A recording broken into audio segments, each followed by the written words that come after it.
Keeping it real, keeping it real. Keeping it real, keeping it real. Keeping it real with Reverend Laura. We believe that the universal spirit, which is God, operates through universal mind, which is the law of God.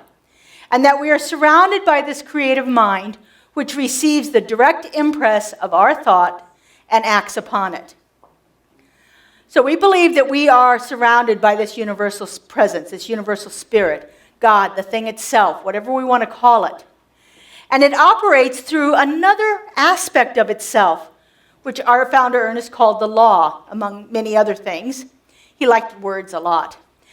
And it moves through this law that always does the same thing, that doesn't judge, that doesn't have any preferences or any condemnation or anything that it's going to make some people get and other people not get. It is impartial, the law, the universal mind. And it moves through that to bring about what we want to experience in our lives. Or sometimes the things that we don't want to experience in our lives, depending on how we're thinking. But it receives the direct impress of our thoughts. In other words, what we think, we put out into this universal mind, and then we begin to experiencing that in our lives.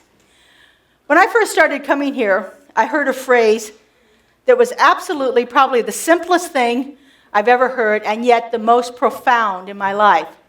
And that phrase was, change your thinking, change your life.